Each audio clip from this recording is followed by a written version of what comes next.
ఈరోజు మనం ఒక ఎన్నికను చూద్దాం. కాని కేవలం గెలుపోటములు కోణంలో కాదు, ఒక నియోజకవర్గం యొక్క ఆత్మకథను అర్థం చేసుకునే ప్రయత్నం చేద్దాం. సత్యవేడులో కేవలం 3739 ఓట్ల తేడాతో వచ్చిన తీర్పు, అది ప్రజల ఆకాంక్షలకి, రాజకీయ వాస్తవాలకి మధ్య ఉన్న దూరాన్ని ఎంత స్పష్టంగా చూపిస్తుందో ఈ విశ్లేషణలో లోతుగా పరిశీలిద్దాం. 3739 ఇది కేవలం ఒక అంకె కాదు, ఇదొక తీర్పు. 2024 ఆంధ్రప్రదేశ్ శాసనసభ ఎన్నికల్లో సత్యవేణు భవిష్యత్తును శాసించిన సంఖ్య ఇది. వేల మంది ఓటర్ల ఆశలు, వాళ్ల నిరాశలు, కొన్నిసార్లు వాళ్ల ఆగ్రహం అన్నీ ఈ ఒక్క సంఖ్యలోనే ఇమిడి ఉన్నాయి. ఇంత చిన్న తేడా, ఇది యాక్సిడెంట్ కాదు, ఇదొక సిగ్నల్. క్షేత్రస్థాయిలో, అంటే గ్రౌండ్ లెవెల్లో పాలనకి మరియు ప్రజలకి మధ్య సంబంధం ఎక్కడో దెబ్బతింది అనడానికి ఇదొక బలమైన సంకేతం అన్నమాట. సరే, ఈ ఫలితాన్ని పూర్తిగా అర్థం చేసుకోవాలంటే మనం ఒక క్రమ పద్ధతిలో వెళ్దాం.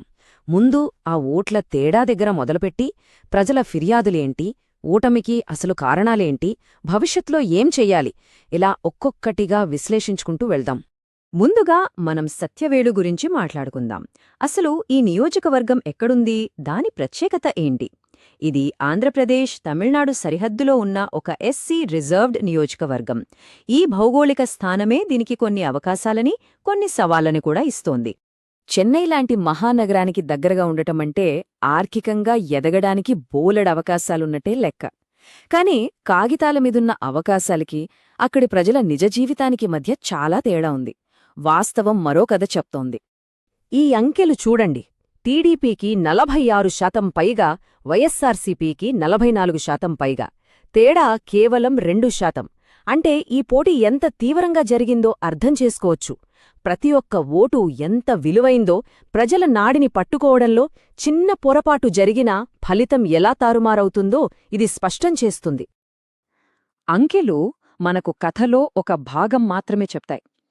ఏం జరిగింది అని చెప్తాయి. కాని ఎందుకు జరిగింది అని తెలియాలంటే మనం ప్రజల దగ్గరికి వెళ్ళాలి, వాళ్ల గొంతు వినాలి, వాళ్ల గుండె చప్పుడు వినాలి.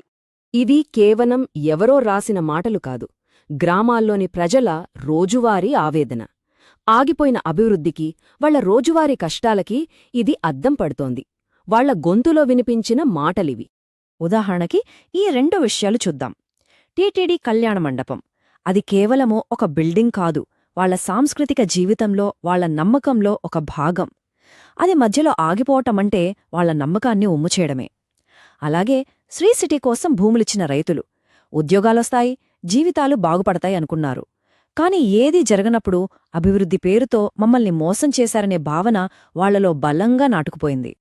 ఇక్కడ మనం ఒక ముఖ్యమైన విషయం గుర్తుంచుకోవాలి. ఒక పౌరుడి గౌరవమనేది ప్రభుత్వమిచ్చే హామీలతో ముడిపడి ఉంటుంది. ఆ హామీలు నెరవేర్చలేనప్పుడు అది కేవలం ఒక ప్రాజెక్ట్ ఫెయిల్యూర్ కాదు, అది ప్రజల నమ్మకాన్ని, వారి గౌరవాన్ని దెబ్బతీయడమే. ఇది మన రాజ్యాంగమందించిన ప్రాథమిక విలువలకి సంబంధించిన విషయం. సరే, స్థానిక సమస్యలు ఒక కారణం, కాని దీని వెనక వ్యూహాత్మక తప్పిదాలు, అంటే సిస్టంలో ఉన్న లోపాలు కూడా ఉన్నాయి. అవేంటో ఇప్పుడు విశ్లేషిద్దాం. ఈ ఓటమి వెనుక 3 ప్రధాన బలహీనతలు కనిపిస్తున్నాయి: అభ్యర్థి, కేడర్ మరియు ప్రచార కథనం. అధికార పార్టీలో ఉన్న ఈ 3 బలహీనతల్ని ప్రతిపక్షం చాలా తెలివిగా వాడుకుంది. వాళ్ల అసంతృప్తిని తమకు అనుకూలంగా ఓట్లుగా మార్చుకోవడంలో సక్సెస్ అయ్యింది. స్థానికుడు అనే అంశం రాజకీయాల్లో చాలా ముఖ్యం. సొంత పార్టీ కార్యకర్తలే మనవాడు కాదు, బయటి వ్యక్తి అని ఫీలయ్యారంటే అక్కడే ప్రచారానికి సగం దెబ్బపడిపోయినట్టు. గెలుపు కోసం పనిచెయ్యాల్సిన క్యాడరే నిరుత్సాహపడితే ఇక ఫలితమెలా ఉంటుంది? కేడర్ సామర్థ్యాన్ని 5కి 2గా రేట్ చేశారు. అంటే ఏంటి? అంటే గ్రౌండ్ లెవెల్లో పార్టీ యంత్రాంగం దాదాపుగా పనిచేయలేదని అర్థం. సమన్వయం లేదు, ఉత్సాహం లేదు, బూత్ మేనేజ్మెంట్ అనేది పూర్తిగా విఫలమైంది. ప్రభుత్వ సందేశాన్ని ప్రజల్లోకి బలంగా తీసుకెళ్లడంలో ఫెయిలయ్యారు. ఇప్పుడు మనం చూసిన ఈ సమస్యలన్నీ సత్యవేడుకి మాత్రమే ప్రత్యేకమైనవి కావు. ఇది ఒక పెద్ద వ్యవస్థాగత లోపానికి సంబంధించిన లక్షణాలు మాత్రమే, ఒక ప్యాటర్న్ అన్నమాట. చూడండి, ఇవన్నీ ఎలా ఒకదానికొకటి ముడిపడి ఉన్నాయో. ప్రజల్లో అసంతృప్తి ఉందని గుర్తించడంలో ఫెయిలయ్యారు. అందుకే బయటి వ్యక్తినే అభ్యర్థిగా పెట్టారు. దాంతో కేడర్ డీమోరలైజ్ అయింది. చెప్పిన ప్రాజెక్టులు పూర్తి చేయలేదు. అసలు ప్రజల నుంచి ఫీడ్బ్యాక్ తీసుకునే వ్యవస్థే లేదు. ఇదొక విషవలయం. ఇదే కథ మనం శ్రీకాళహస్తి, తిరుపతి, పుంగనూరు లాంటి చుట్టుపక్కల నియోజకవర్గాల్లో కూడా చూస్తాం. అంటే ఇక్కడ గుణపాఠం చాలా స్పష్టం. ప్రజల మౌలిక సమస్యలను పట్టించుకోకుండా ఎన్నికల ముందు ఏదో మ్యాజిక్ చేద్దామనుకుంటే కుదరదు. మూల సమస్యల్ని పరిష్కరించాల్సిందే. ఇప్పటిదాకా మనం సమస్య ఏంటో చూశాం. కేవలం విశ్లేషణ చేస్తే సరిపోదు, పరిష్కారం కూడా కావాలి. ప్రజల నమ్మకాన్ని తిరిగి సంపాదించాలంటే ఒక స్పష్టమైన కార్యాచరణ ప్రణాళిక, ఒక బ్లూ ప్రింట్ అవసరం. గెలుపు వ్యూహం చాలా సింపుల్. కులాల వారీగా ప్రజల్ని విడదీసే రాజకీయాలు మానేసి అందరి అభివృద్ధిని లక్ష్యంగా పెట్టుకోవాలి. షార్ట్ టర్మ్లో పోలరైజేషన్ పనిచేయొచ్చేమో గాని లాంగ్ టర్మ్లో నమ్మకాన్ని నిలబెట్టేది సమగ్ర పాలనే. ఇదిగోండి ఆ కార్యాచరణ. మొదటిది, స్థానిక నాయకుణ్ణి తీసుకురండి. 2, ఆగిపోయిన పనుల్ని వెంటనే మొదలుపెట్టండి. 3, సంక్షేమమనేది కేవలం ప్రకటనలకే పరిమితం కాకుండు, అది ప్రజలకు చేరాలి, కనిపించాలి. 4, మాటలకన్నా చేతలు ముఖ్యం.